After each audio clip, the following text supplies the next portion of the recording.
سوال: قرآن افضل ہے یا نبی کریم صلی اللہ علیہ وسلم؟ بسم اللہ الرحمن الرحیم۔ الجواب بعون الملک الوہاب، اللہم ہدایت الحق والصواب۔ اگر قرآن سے مراد کلام اللہ ہو تو بے شک اللہ تبارک و تعالی کا پاکیزہ کلام اللہ تبارک و تعالی کی صفت ہے، اور اللہ کی تمام صفات تمام مخلوق سے افضل ہیں، لہٰذا اس اعتبار سے قرآن مجید حضور اقدس صلی اللہ تعالی علیہ وسلم سے اعلیٰ اور افضل ہے۔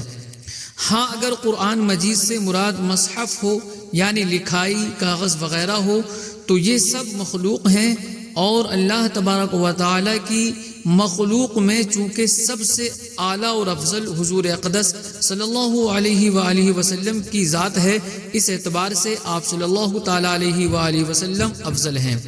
شیخ الاسلام والمسلمین امام اہل سنت امام احمد رضا خان رحمۃ اللہ تعالی علیہ تحریر فرماتے ہیں کہ قرآن سے مراد اگر مصحف ہے یعنی کاغذ اور لکھائی تو اس میں شک نہیں کہ یہ کاغذ اور لکھائی وغیرہ حادث یعنی فنا کو قبول کرنے والے ہیں، اور ہر حادث مخلوق ہے، لہٰذا اس معنی کے اعتبار سے نبی کریم صلی اللہ علیہ وآلہ وسلم قرآن سے افضل ہیں۔ اور اگر قرآن سے مراد کلام اللہ ہے جو کہ اللہ تبارک و تعالی کی صفت ہے تو اس بات میں کوئی شک نہیں کہ اللہ تبارک و تعالی کی صفات تمام مخلوق سے افضل ہیں۔ واللہ اعلم تبارک و تعالی ورسولہ اعلم صلی اللہ تعالی علیہ وآلہ وسلم۔